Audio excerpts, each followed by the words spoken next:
Welcome, everyone.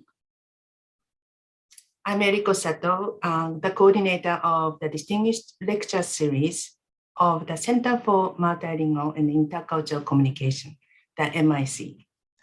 The MIC is an interdisciplinary research center where applied linguists, anthropologists, psychologists, communication scholars, education specialists, and scholars of allied disciplines explore multilingual, multisemiotic repertoires as rich resources in the context of global mobility and technological advancement. Today's lecture is co-sponsored with Language Learning Research Center, and there will be a question and answer period after the lecture. So at that time, I'll invite you to unmute yourself and speak up. If you prefer, you may type your questions in the chat box. I will read them during the Q&A period. Okay. Today, we are extremely privileged to have Dr. Angela Schiavino. She's an associate professor in applied linguistics and the director of the Research Center for Languages and Cultures at the University of South Australia. Dr. Schiavino is truly a global researcher. She is currently based in Australia, but she worked in many different places, including Hong Kong, Singapore, Malaysia, France, and New Zealand. Dr. Schiavino's research expertise is in languages education in linguistically and culturally diverse societies, second language learning within an intercultural orientation, second language assessment, and second language teacher education. She has been a chief investigator on a range of externally funded research grants. Just to mention a few, assessing the intercultural and language learning funded by Australian Research Council, ARC, linkage, from 2006 to 2009, and student achievement in Asian languages education funded by the Department of Education, Employment, and Workplace Relations from 2009 to 2011. Dr. Schiavino's publications have been very influential for applied linguists and educators, including me too. Her published books include Intercultural Language Teaching and Learning, co-authored with Anthony Lillicoat, published in 2013 from Wiley-Blackwell. Dynamic Ecologies, a relational perspective on language education in the Asia-Pacific region, co-edited with Neil Murray, published in 2014 from Springer.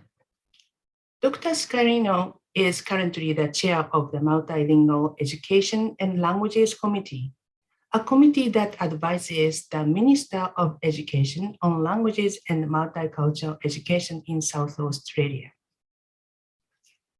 Today, we have many instructors and students of foreign languages, which are also called second languages, world languages, global languages, heritage languages, or additional languages.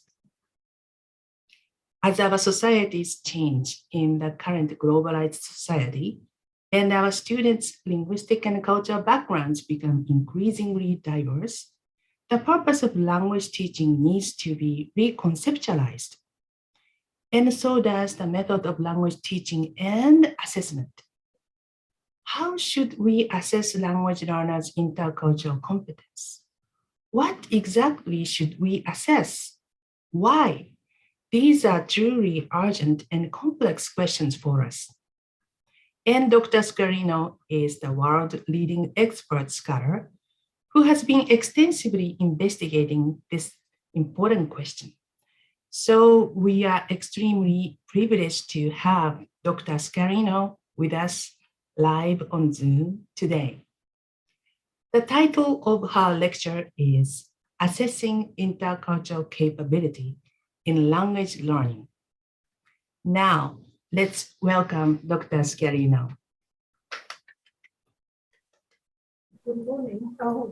I should say just hello, but it is morning here, and greetings from Adelaide, South Australia.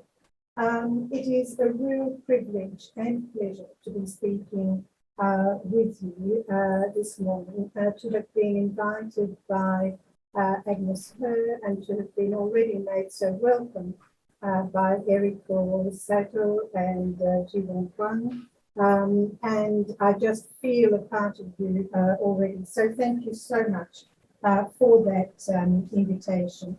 And of course, as we've already heard, this question of assessing intercultural is a puzzle for a lot of us. So let us begin.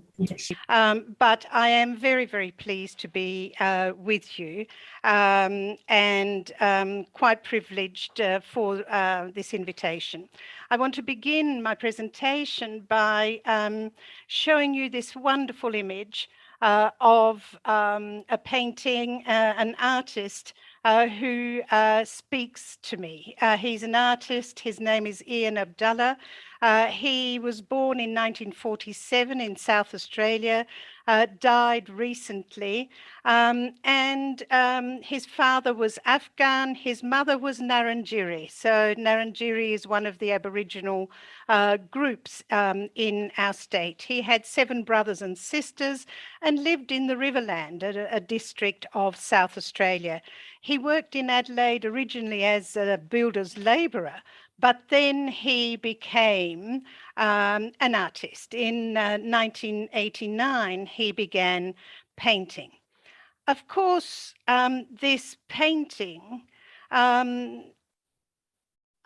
depicting the welcoming of summer may well be attractive to you. As you can see, the texts with errors, he was very conscious of those errors, but he speaks here of the exuberance of the coming summer. What you don't know is that this painting sits in my lounge room, and it is one that is very significant to me, and it has a different kind of symbolic value for me from what it can possibly have for you. And now we turn to another one, which is perhaps more typical of his paintings, and you'll begin to see. And he says, here I am, and he's at a particular hall, and he was about to leave this hall. There had been a gathering. He was there with his children, and as you can see, the police arrived to arrest him. And he says, they didn't care about my children. They didn't concern themselves at all. And they left them there crying their little hearts out. And so, as we can see in his paintings, there are always stories. There are depictions which are very childlike, and then images that embedded in those little stories, poorly written perhaps, are his attitudes towards people, their cultural experiences, and their land. His paintings capture the everyday, sometimes with optimism, as the one in my lounge room, but sometimes a harsher reality of prejudice and so on. He was very concerned about the spelling of his words.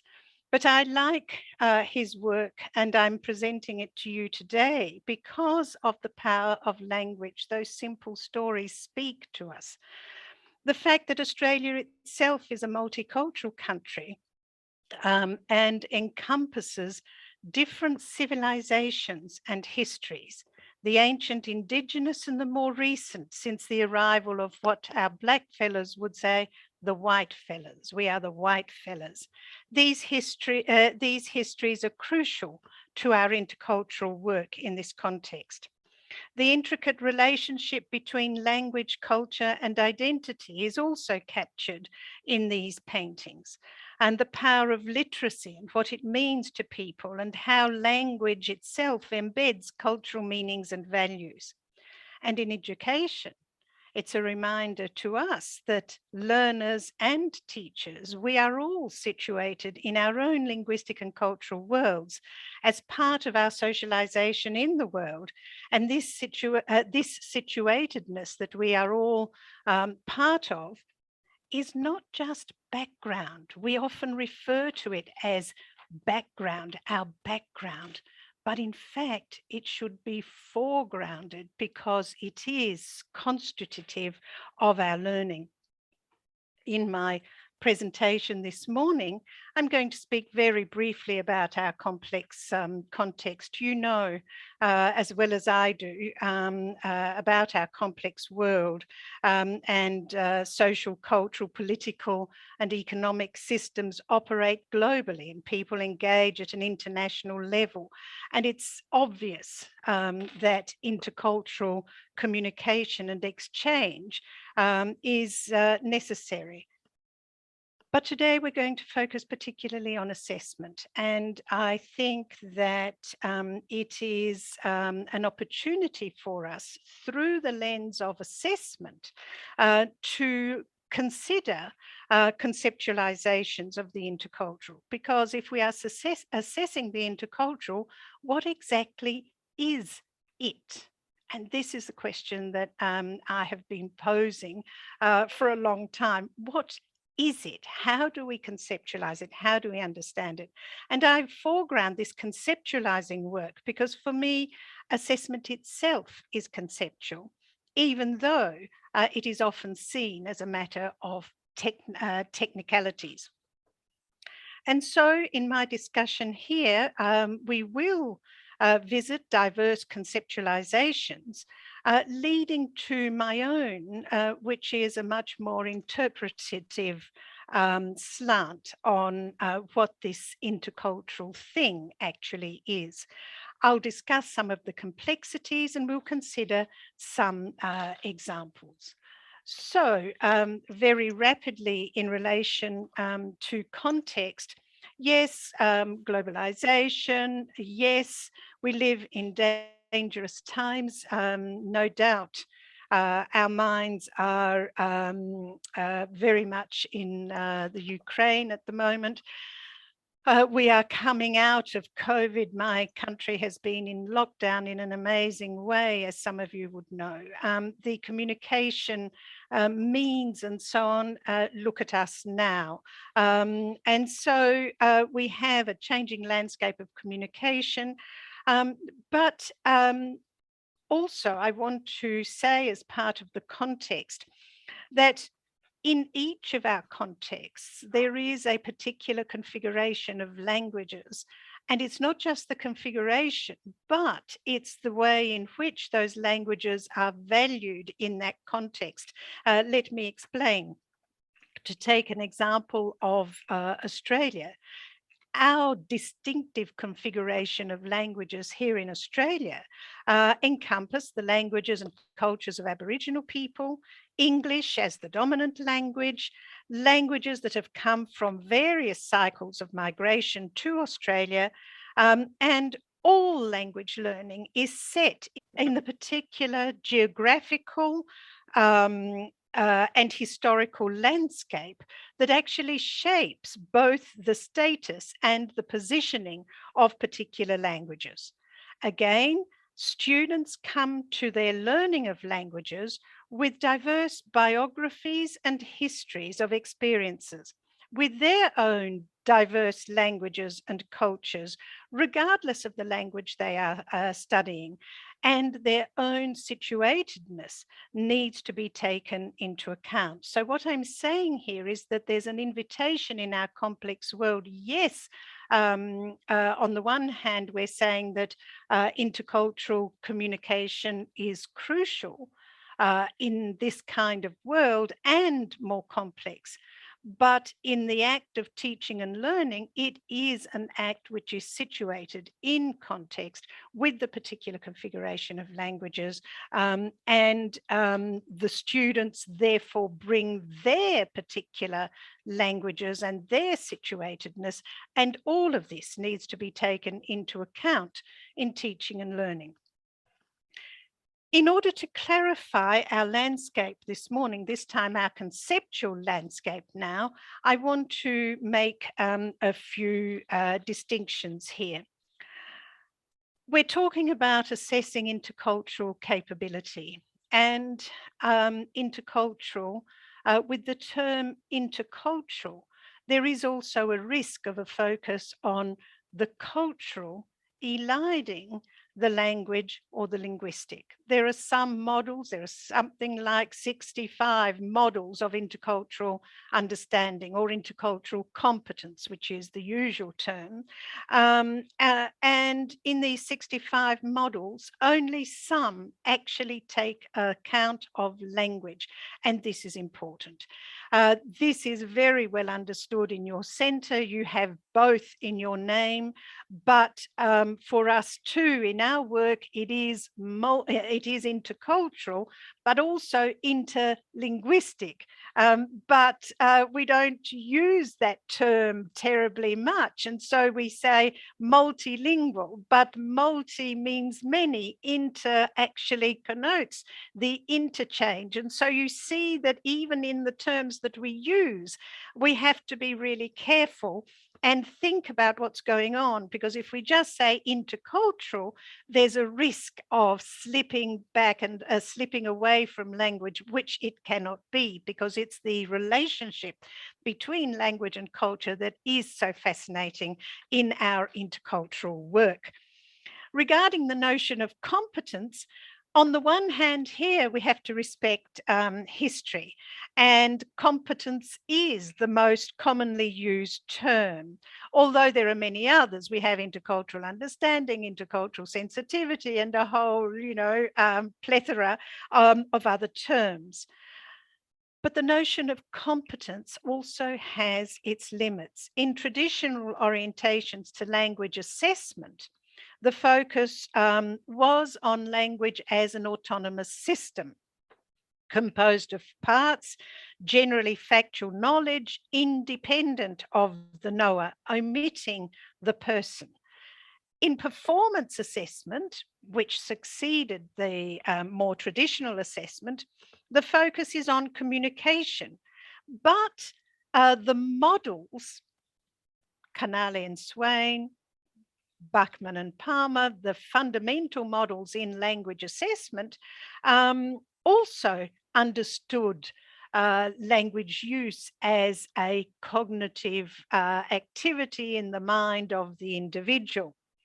And so the models for language, communicative language testing actually incorporate competence as the term. But in intercultural work and in assessing intercultural understanding or capability, the assessment incorporates a social and a multilingual view of language. And there is a notion of embodied knowledge. And therefore, this competence, this idea of competence, was somewhat limiting. And the term that I've been using is capability. Why? Because it doesn't refer to just ability in the mind of the learner, important though that is, but it suggests potential. Capability, being capable, learning to be and become capable. And this intercultural capability is something that is ever evolving. It is not something that is finalizable. And so when we begin to consider, having walked through the terminology, when we begin to consider assessment itself, there is an interest in assessing intercultural capability, both in languages education, but also in work beyond. And some of my own work here in our centre has been across diverse disciplines now, a particular project we're working on at the moment. And so there is a sense that if we don't assess, maybe it's not valued, and that is because of the power of assessment itself. So there's a desire and an interest in assessing it, but also a strong recognition of the complexities. And Byram in 2014 did a 25-year review of foreign language learning, and he particularly within an intercultural orientation, and he noted that it remains insufficiently developed. Claire Crumpsh, many of you would know, her work certainly speaks to me, and her work around symbolic competence. She says symbolic competence based on discourse would be less a collection of stable knowledges and more a savviness, a combination of knowledge, experience, and judgment. Notice that idea of judgment, discernment. In other words, making knowledge our own. Trying to test symbolic competence with structuralist tools employed by schools is bound to miss the mark. Instead, symbolic competence should be seen as the educational horizon against which to measure all learners' achievements. And so for her, and I've spoken to her about it, she says, no, we just can't do it because the assessment paradigm in schools, particularly, and in our institutions, is much more structuralist in orientation. And so, although there's an increasing interest, there's this hesitation. But my response to that is that much depends on the assessment paradigm. Staying within traditional assessment, if traditional assessment is understood as the measurement of knowledge that is depersonalized, decontextualized, and standardized and objective, it's not conducive. But learning-oriented assessment and other forms of alternative assessment open many possibilities. And this has led me to consider the different purposes of assessment. There is assessment for learning, assessment as learning, and assessment of learning. Often we need to do all of those, formative, summative, and so we need to consider the purposes, but also fundamentally consider assessment as a conceptual matter. And I'll explain further as we go. Some of you may well be familiar with this particular diagram coming from my own work with Tony Liddycoat. And in thinking about assessment for a long time, I thought that really there are four very big processes. But all of these are interrelated and, in my view, driven by conceptualizing. So there is a cycle here. We need to conceptualize what to assess. We elicit, addressing how to assess. We judge. How do we judge it? And then validating, how do we justify the inferences that we make in relation to learners' performances? And that is part of the validating that then takes us back to conceptualizing. I want to say that everything that I'm going to share with you today very happily comes from a research program on assessing intercultural capability, which we have been engaged in since about 2006, but perhaps even earlier. The ARC project that we undertook, funded by the Australian Research Council, involved 15 teachers of languages at primary and secondary levels, a range of languages, as you can see. But what is important is the cycles of development. We worked closely with teachers. We genuinely did not know. What was it that we were looking for in intercultural assessment, assessing intercultural capability specifically in language learning?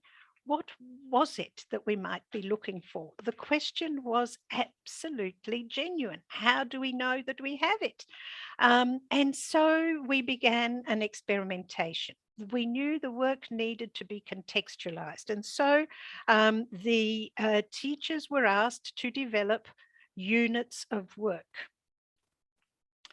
Many of them were thematic. As work has progressed, we have learnt that it is much better if the unit centers on a concept, because it's at the level of concept rather than at the level of description that intercultural comparison becomes much more interesting. The teachers did their developmental work. We provided extensive feedback. The feedback involved discussion. It was through the discussions that we recorded that we began to see that what our own conceptions were of how we might design work that would yield this development of intercultural capability. Then the teachers, but we also asked the teachers to externalize their thoughts and explain why they had created particular learning experiences for students, why these units of work were as they were. Again, you can imagine that inside those explanations that the teachers gave, we began to see their understanding of interculturality and match it with our understanding of intercultural capability. And so then these units were implemented. In the design of the units, we introduced the idea of data points, not assessment procedures, but data points, moments in the cycle of teaching and learning of that unit where we might capture data that would give us an understanding of intercultural capability on the parts of students. So we as researchers were trying to get into the minds and understandings of the teachers while they were doing exactly the same with the learners. And then we came together in forums where each teacher presented what had happened.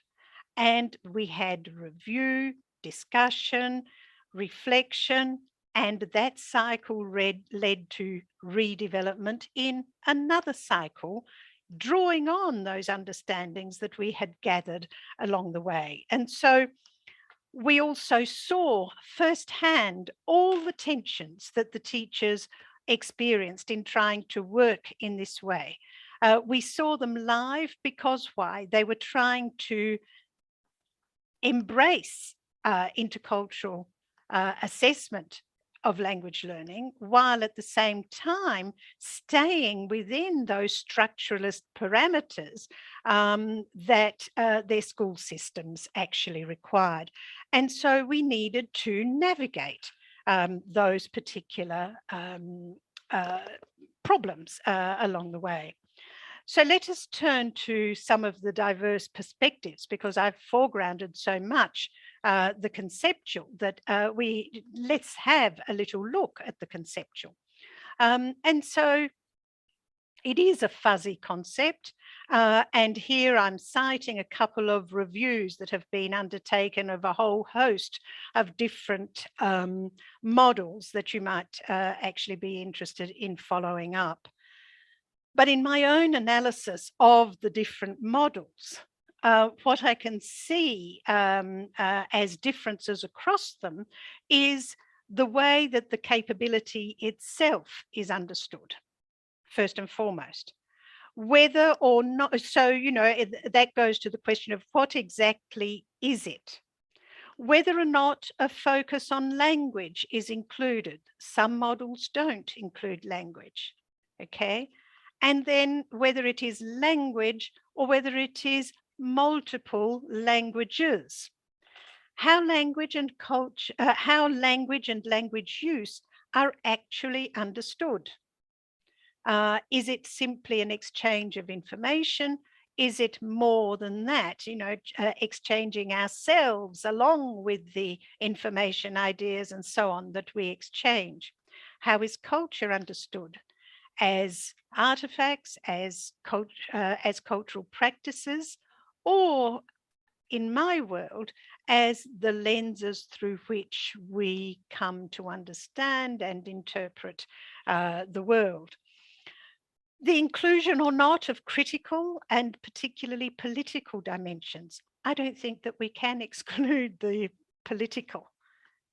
We are saturated in that. And so it takes us to edgy concepts. It's not always just nice and safe, because the real discussions, intercultural work is often edgy. And the inclusion of ethical dispositions, ethics, very strong part of this work, and the inclusion or not of a reflective dimension, whether in fact the work goes meta, whether we are trying to develop meta-awareness, and the inclusion of reflexivity, very important to me and in our work, that is an intracultural dimension that works with the intercultural. And of course, a lot of the work is just simply episodic, but the capability itself is an ever-evolving one. And so it becomes tricky to take just an episodic view. An episode won't tell us terribly much in the area of interculturality. So there are many models. The one that has been used most extensively in language learning is Byram's model. And interestingly, a revised version has come out in 2021. And some of us are contributing at the moment to a Festschrift that's going to come out later this year. And it contains a lot of essays by a lot of people involved in this work, and will certainly be interesting to read.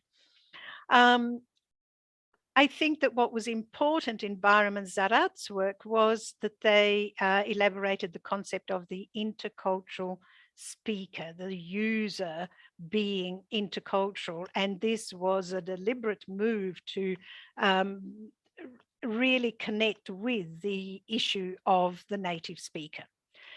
Byram's model was a componential one. Many of you will know this. There were the dimensions of communication, Canale and Swain's model of linguistic competence, sociolinguistic competence, discourse competence.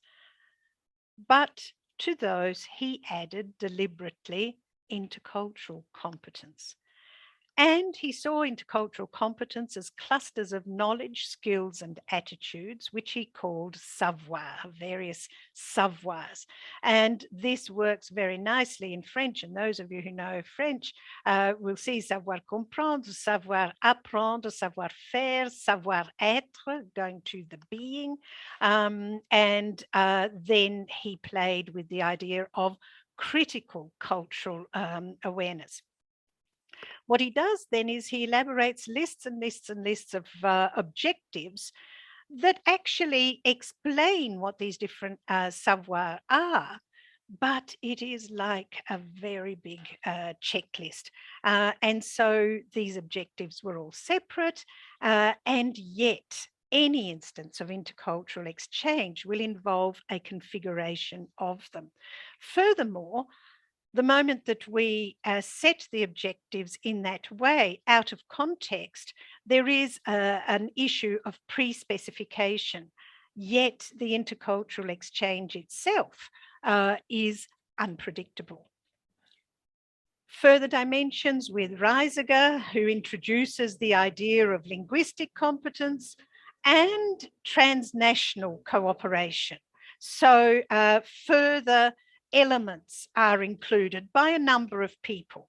Sercu, working specifically in assessment, includes a metacognitive dimension, which I see as very, very important. But the metacognition for Sercu is about the learning process, not about metacognition about the role that language and culture themselves play in the exchange of meanings. So yes, we need the students to reflect on the learning process, but what is crucial in intercultural work is that they are reflecting on the linguistic and cultural role, the role of language and culture in mediating meanings. Of course, the work of Crumsh, fabulous, very richly informing, and Crumsh reminds us that a focus on learning a language is not just for instrumental reasons, but because the students want to understand something about language itself and how it is being used and abused in global times. And so with Crumsh, we have a focus not only on the exchange, but also on the nature and processes of meaning making. This for me is absolutely fundamental. She says clearly it is not sufficient for students to simply know how to communicate meanings.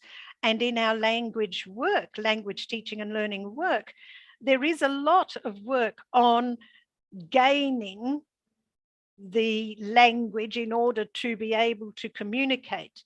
But we know that a lot of that communication has become pseudo communication. Shall we go to the cinema tonight? Oh yes, what a good idea. I mean, it trivializes communication. And so what she is saying is that we need to engage with the practice of meaning making. What is actually involved in understanding each other, in exchanging meanings? And that, after all, is the value of this intercultural capability. It's really interesting. And if you trace Crumpsh's work, she began with the notion of communicative competence, but built on that with the idea of interactional competence, moving on in the most recent times to symbolic competence. What we are negotiating, in fact, is symbolic systems. And of course, she foregrounds the foregrounds discourse and how language learning contributes to wider understandings of the world. We then have the developmental models. I really don't want to talk about the developmental model of intercultural sensitivity. This is the extensive work of Bennett and colleagues, and it is picked up strongly, I know that. But it presupposes that there are 3 ethnocentric stages and 3 ethno-relative stages.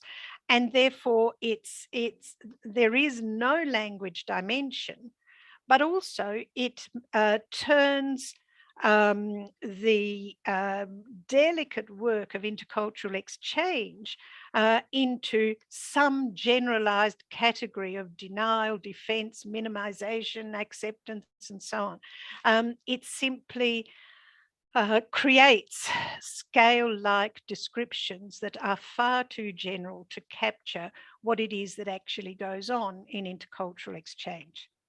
The extensive work of the Council of Europe, again, very influential in the world.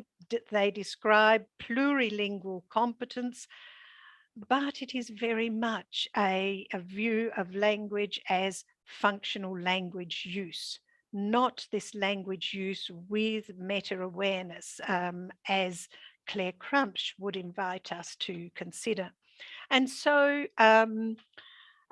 here with colleagues like Tim McNamara, he says defining the goals and meaning of language learning in purely functional communicative terms ignores the role of language learning in the subjective experience of the learner as an individual with a history, both personal and cultural. It erases all historical and cultural differences among languages, among learners, in their specific sociocultural and historical contexts, and as the determining influences on their very motivation to learn a language. And so these models, again, they create the scales. We are supposed to going to fit students to those descriptions. And yet, all of this denies the intricacy of the actual act of intercultural exchange. And as Byram notes, assessing intercultural competence requires a shift in perspective. It's a change of mindset, not a movement along a scale. And so then we come to my own perspective, and this is the work that I've been doing also with my colleague Tony Liddicoat.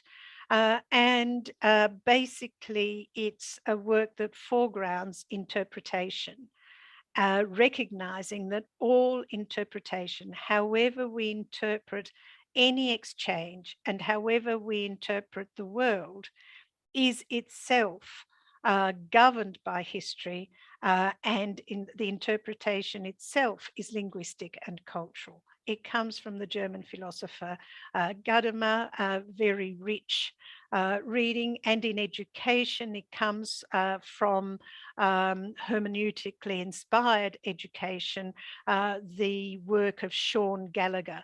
Some of you may well be aware of that. And what we suggested is that intercultural exchange in the teaching and learning of languages involves observation, description, analysis, and interpretation of phenomena shared when communicating and interacting. We exchange concepts, we can exchange ideas, but we have to observe, describe, analyze, and that in itself is an act of interpretation. We also have to actively engage with interpretation of self. How do I see things? What am I bringing to this exchange? And this is what we call the intracultural, that works in tandem with interculturality. So it's an interpretation of self while we interpret the other in diverse contexts of social exchange. So for us, the intra, considering our role as social actors, is as important as considering the role of the other, because we are both mutually interpreting and performing for each other.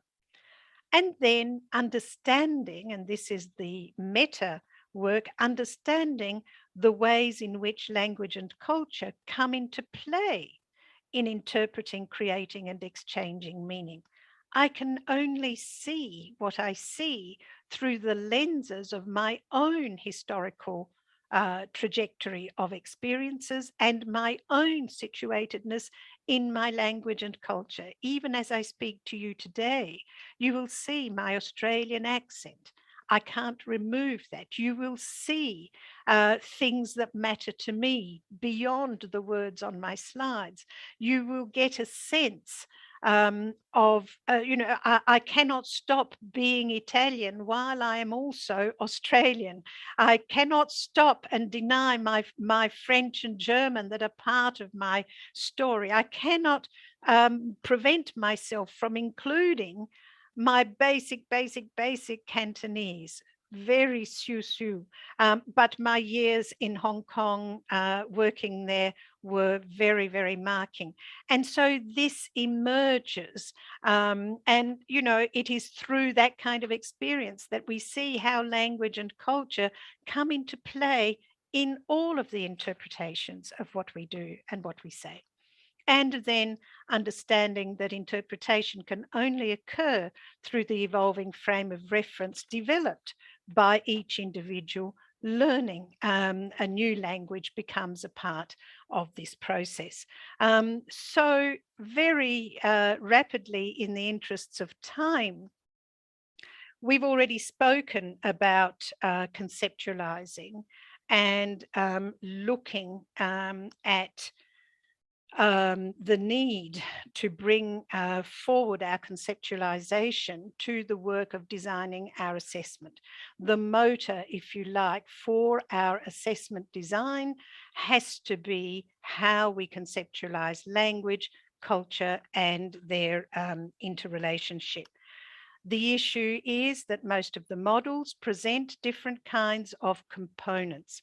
It's not a question of a componential view, but it is more a configuration, how these elements actually come together. What is the relationship that produces that particular exchange? And so each episode or each experience, which is my preferred term, each experience of intercultural exchange involves both the exchange itself as an holistic act and reflection on that particular exchange. And so acting interculturally involves bringing languages and cultures, at least two languages and cultures, into relationship to create meaning. Let us turn very quickly now to this reflection.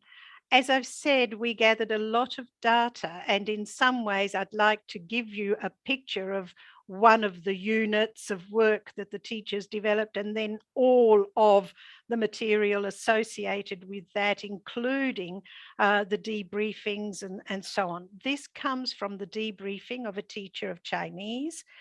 She had been teaching a unit of work on women, being a woman.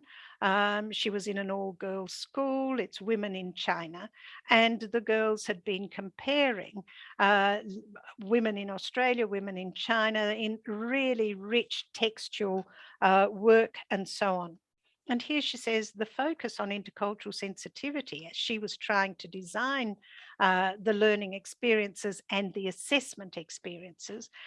This focus on intercultural sensitivity is a way of making language learning as personally relevant to students and for them to engage. It's a way for them to understand themselves better. She had understood the intracultural, but also to understand and challenge the way they view the world. I can experience it with them, but I don't know that I can assess it because I'm so much a part of it as well. So she foregrounds the personal relevance, the self-understanding, and the challenging her perspectives, challenging the students' perspectives, which is part of the mediating work in intercultural teaching and learning. But in relation to assessment, she recognizes and she poses the question that she's actually assessing herself as she assesses them. She sees herself as implicated in the process and trained, as we all are, that assessment needs to be objective. She's very troubled here by subjectivity. However, if you let go of the subjectivity, which we also can do, objectivity is not the only game in town, then assessment becomes possible. In eliciting, again, through our work with the teachers, we did not ask them to use this as a framework. We didn't have a framework. This framework emerged from our work with teachers, that in designing intercultural assessment experiences, there are three interrelated facets: performance itself, analyses of the concepts, ideas, processes, perspectives, aspects of language and culture, ethics and values that come into play in the exchange, and then reflection. Reflection that goes deeply into the concepts and ideas exchanged. So if we're talking about women, reflection comparatively on women, the place of women and so on, but also their own and other interpretations. their positions, perspectives, assumptions, choices. We do so little on reactions. In intercultural work, reactions are crucial. Why did I feel uncomfortable? Why did I feel comfortable? It doesn't always have to be in the negative. But reactions and responses, why did Eriko react in the way that she did? This is central to intercultural work, but there's very little understanding around reactions and responses. And of course, the assessment experience needs to involve multiple languages. And so from an eliciting point of view, we need to move away from standalone procedures, this is the test, to holistic, formal and informal experiences with some form of disparity. There's got to be some tension in there that's worth talking about. And then we need clever ways of inviting students to reflect and externalize or make visible their thinking. Without that meta reflective dimension, I think it becomes difficult to capture the intercultural. This example comes from a unit on the concept of multilingualism. It was a unit in French. It was taught by a highly experienced teacher, teaching a very, very diverse class of students, senior secondary, but beginner level. And they had looked at many texts and tasks. And here is the response in English now. That's the French response to show you that it was in language. But here we have the text in English. The second photo seems to me to be a peaceful protest of the Muslim women. They have put the tricolor, the French flag with its three colors, on their scarves. Maybe they want to show that they can be Muslim and French at the same time, that being one does not exclude them from being another. For the people who don't support headscarves or other religious signs, because these are banned in France. Okay, so the hijab was banned in France. This is the issue that's being considered here. For those people who don't support headscarves or other religious signs, they would see the chador with the blue, white, and red as incompatible with the principle of secularism. So there you can see the photo again. It's an intelligent testimony that the girls have made because it's deep and not violent. By using their intelligence instead of violence, I think the girls show that they have thought long and hard about what they believe. And of course, in the French, they've translated this, they've thought long and hard, which is an Australian expression here. So this was an Australian girl working in the class that included international students from Germany, refugee students from various African countries, local Australian students, different age profiles, some mature age students, as well as 16-year-olds. And of course, what I need to highlight is that this example is just that of one student with her Australian background. Of course, other students with other backgrounds also did their responses. And there we have the generation of different responses, reactions that are culturally framed by the different participants in the very class. And this is where I think so much of our resource is wasted. We have diversity in every class. The diversity can be harvested from the responses of students themselves. And we take these different, select 3 or 4 of the different responses and say, why is it that this student takes this point of view while another takes a completely different one? And then we begin to unravel what's actually going on. Judging, evidencing and warranting, the last two parts of the cycle, is particularly complex, and that's what I'm working on at the moment. There's no doubt that this is complex, and it's complex because of all the reasons that you no doubt have already experienced. We need to consider the subject matter, but we're also considering the persons, and we have been trained that we don't judge people, and so there's a sense that we are being judgmental. But we are not. We are judging, we are considering the meta-analyses that the students have made. There is a question about how we integrate performance, analysis, and reflection, those facets that have emerged from our work.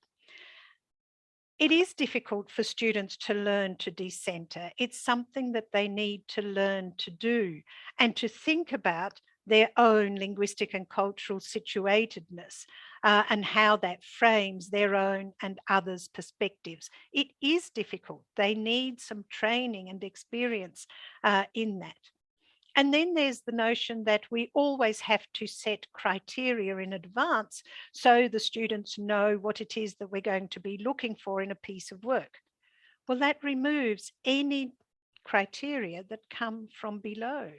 The particular piece of work may suggest additional criteria that need to be considered, and it's appropriate to do so.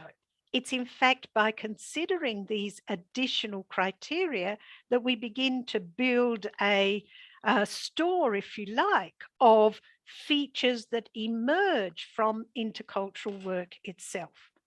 The evidence may take unexpected forms. It might come as a question, why is it that? A student might ask. It's not necessarily in the standard essay. And of course, if we're all judging writing, let's say in Chinese, those of us who are Chinese teachers, unfortunately not myself, will have a frame of reference for assessing Chinese at different levels of education. We don't have that kind of frame of reference. In a sense, the scales and so on that are available are trying to create that. But I think it is a picture that needs to come from below. Sadler's work on judging is the best source for me because he brings in the concept of connoisseurship.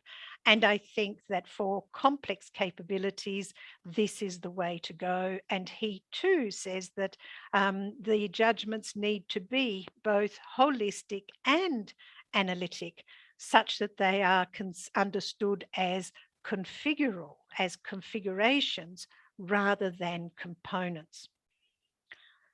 The warranting, how do we validate? We validate through the assessors and analyzers' commentaries. And this is what we were trying to get from teachers.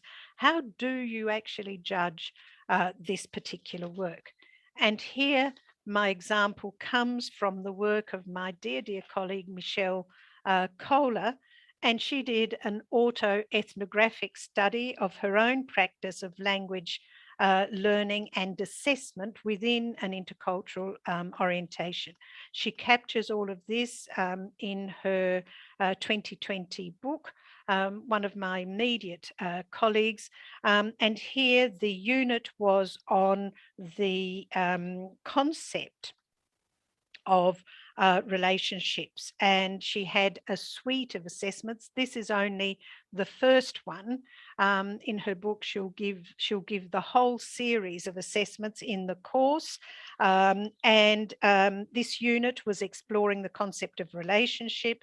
The students needed to read, translate and respond to an authentic email. She asked one of her colleagues in Indonesia to create it, from a young woman seeking advice on whether to leave a polygamous marriage. Throughout the process, the students were asked to record their thinking through think alouds, which were audio recorded. to elicit their reactions. You can see that we've been playing with this idea of reactions, responses, and how they express their meanings to someone who was operating in a different linguistic and cultural world. The students were asked to prepare a response. This is the response. I won't spend time reading it, but leave it to you. But the student clearly responds from her own cultural framework. She's trying to understand, but her questioning also suggests uncertainty. She makes assumptions about societal and legal expectations, saying, you know, you can leave your husband, there's childcare, but is there childcare in Indonesia? She acknowledges that this is a view, so she shows some awareness of her cultural limits. In her think aloud, she comments on her affective reaction, how she found this really difficult. And she notes the impact of culture on her expectations. She recognizes that her own advice is culturally bound. And so across the different units, this same student then says, this year has prompted me to consider my life as a bilingual person. This was towards the end of the year. Learning how to connect interculturally is extremely mind-opening. I'm still developing the ability to incorporate my personality into my Indonesian identity. So she's beginning to understand perspective, different views. There are different forms in her reflection. There's explanation, a question, there's problematizing, wondering. She makes connections, comparisons. I can only include here these fragments, but obviously it's much, much, much more rich in the account that Michelle herself gives of this work. But you can see that there's lots of evidence here of questioning, understanding their own positioning, and so on. Where to? We need to understand not only students' knowledge and ideas, but also their linguistic and cultural situatedness, their histories, their interpretations, their values.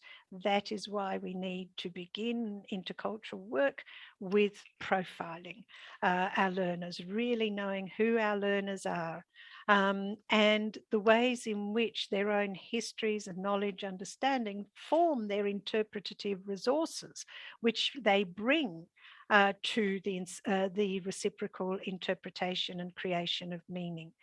We are doing further investigations. I've concentrated a bit on our original ARC project. We are currently working on a proposal that we feel that we've really understood the conceptualizing and eliciting. We want to really get inside the judging process, a little more judging and validating. And we're planning a program, another research project proposal for the Australian Research Council, which we hope will be funded. We do need to understand better the relationship between the performance, analysis, reflection, and reflexive dimensions. But I am persuaded that without the reflective dimensions, we will not see the intercultural.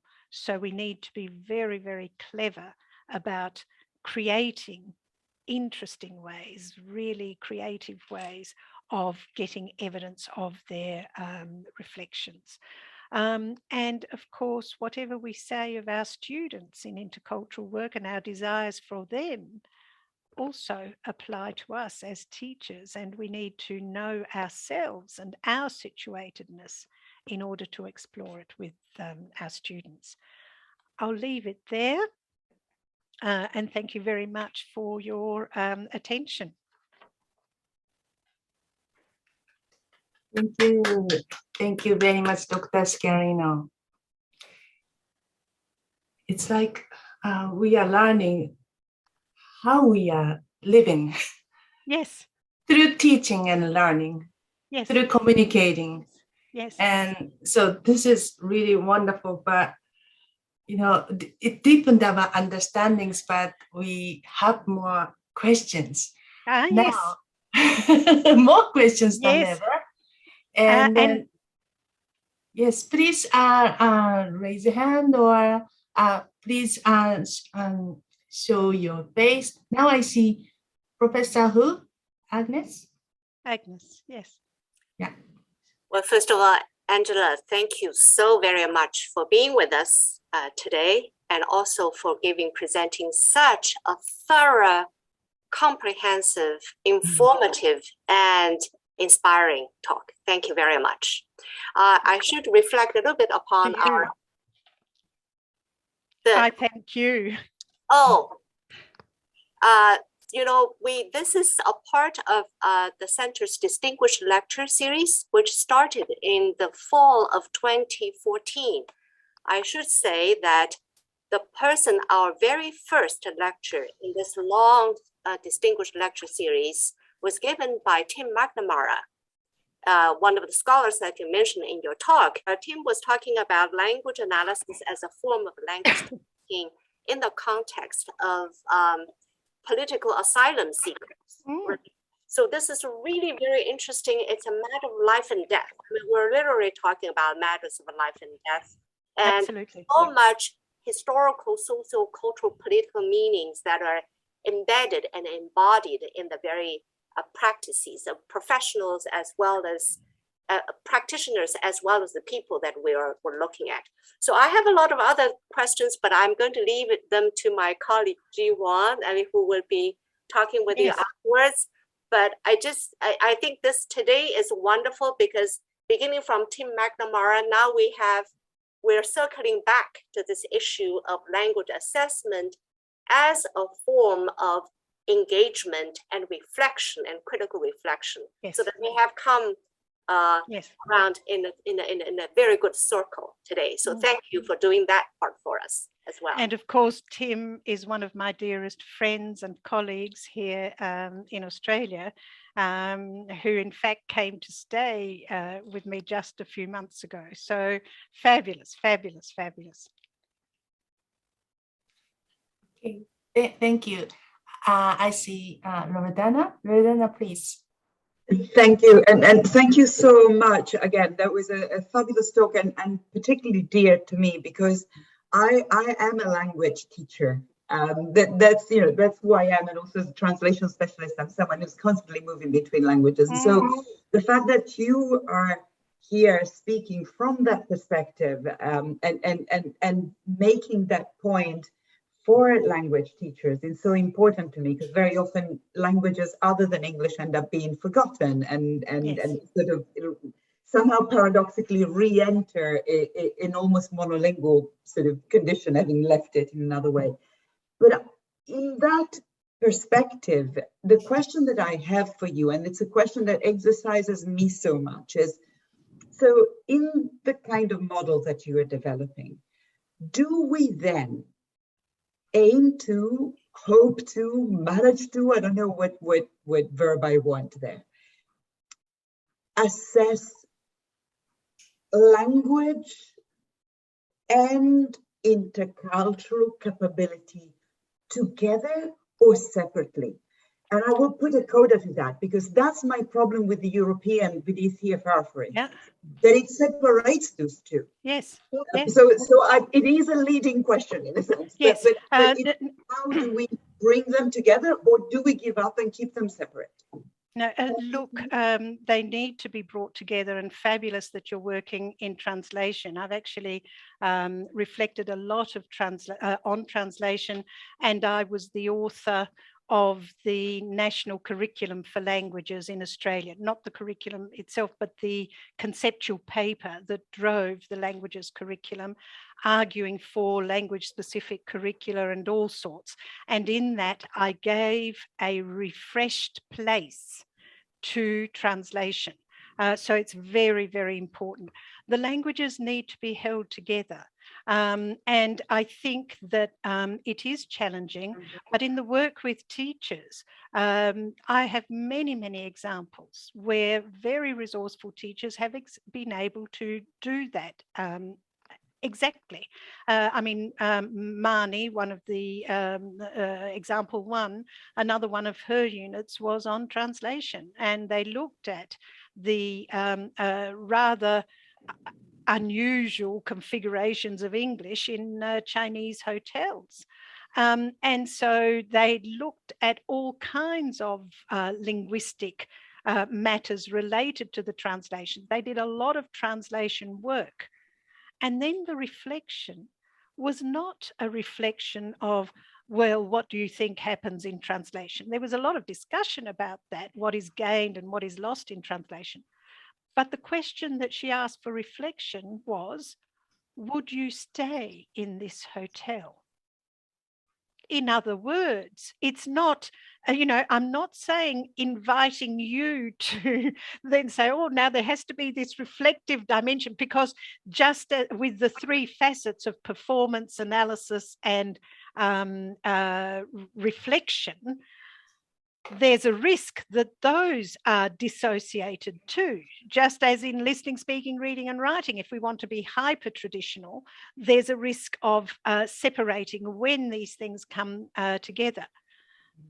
But with clever ways, and this is the work that we're doing with teachers and learning from and with teachers, a clever way. She asked them, would you stay in this hotel? Well, that brings forward all the, not only what goes on in translation, but the value proposition associated with translation, that it may then mean that you stay or not, because you make judgments about efficiency, appropriateness, effectiveness of this hotel environment for your own purposes. And that happens with the linguistic and cultural systems being in play together. You can't make that kind of reflection without recognizing, oh, well, I would stay anyway because I know it's probably a reliable hotel, but it was a lousy translation. And then again, different students in the class can present different reflections. And what do we have there? Okay, why does Loredana see it like this, but Eriko sees it in a different way? Why is that? What's going on here? And then we have the lived diversity of the classroom experience itself. Thank you. Yes, and I think that the hermeneutic dimension that you were talking about, of course, is also so important to the translation side. So absolutely. Thank you. Now I see Jiwon. Yeah. Thank you so much for your wonderful, fabulous talk, Dr. Scarinno. My question is somewhat related to what Loredana was talking about. So having a better or reconceptualized understanding of intercultural assessment actually helps the teachers plan their lessons, classes, redesign, all of this. But I'm going to be asking you a more practical question. Yes, do. So as a language teacher in the classroom, we have this constant tension between teaching language as a linguistic and communication system and providing like enough opportunities for students to participate in a social practice with the language. This is, there are many reasons why we go through these conflicts, primarily due to time conflicts or lack of resources, right? So how can we language teachers reconcile this conflict and approach intercultural language teaching more integrative way? Yeah. Look, there are many ways of responding to that question because you raise many issues. I am not really a believer that there is an issue here of time, because adding that simple question, would you stay in the hotel opens one more discussion. It could be a discussion that takes place in 5 minutes, but it is there. It takes the languaging work to a different level, right? And so what I would like to say is that if in a semester you do 3 units of work, do 2, but with this dimension, because your students will go away with a deep understanding, obviously, of the language work. I mean, in all of these units, and I just couldn't in this time available give you the richness of the data that we have around each one of these units. But each and every one of them is very richly resourced with language work. And you do need to have a multiplicity of resources to really bring, but you have to choose them carefully. The way that you bring together resources and so on have to create opportunities for different points of view, different perspectives, multiplicity, different positionings, okay? And so you have to think not only of what language are we going to use, but how am I positioning the learners? What roles do they need to take? Will they be able to do that? How do we do that? And you play with multiplicity in the very design of your unit. And you let the assessment emerge from that. So really rich resources and really rich language work, which is the work that you currently do. And with that, remembering that it's not just what's in the textbook, it's really bringing in and teasing the students with multiple perspectives, with an opinion that comes from a totally different place, so that then they are catapulted. The students are, okay, well, what's going on here? Why is this like this? So you create that environment in the classroom. And I want to emphasize that because a lot of times people think that the intercultural work can only happen outside the classroom. Or if we go on study abroad, or if we have some online linkages in telecommunications with people. And that's not the case. I mean, those experiences create the environment, but the environment per se is not intercultural. It's the experience of exchange that goes on in that environment that is intercultural. Sorry to sound so didactic, but my experience in all of this work over these years tells me that, yeah, I get it. You do have to actually teach the language itself. And there are moments where you can do nothing but teach it as code. This is how we construct the verb system in French. Let us say for me, because that's a language that I've taught in the past, and the verb system is particularly intricate. And so let us do the verb system. You know, so we have to do that work. But unfortunately, oftentimes that work takes up the whole space. And there is no space left for this much. We've got to get students to understand how language and culture do the job that they do. Can I just apologize? I'll have to leave. I hate leaving this discussion, but I've got a meeting with other Aussies actually on another screen. Loredana, happy to meet you, and it's a stay in pleasure. touch. It's a real pleasure. And yeah, until the next time. Sure. Thanks, Loredana. Yes. Any questions? Any other questions? Yeah. Oh, Dr. Scarino, thank you so much. You know, it was like over time, but so many people stayed and they're fascinated. And actually, we still want to stay here and then keep talking. So do I.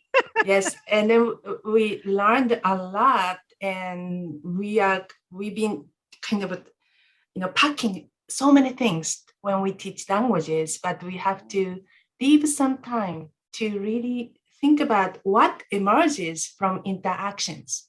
And I feel like teachers really do have to learn a lot from interacting with the students. Yes. What is hidden in students? That's what we have to discover. Maybe we can do so through assessing students. Yes. Yes. Maybe. Yes. Yeah. Yes. Yes. I believe so. Definitely. So assessment is really a great window for us to see what's in there. Yes. All right. Indeed. Thank you so much, Dr. Scarino, and thank you, everybody. And so Great. see you next time at the next lecture. Okay. Lovely.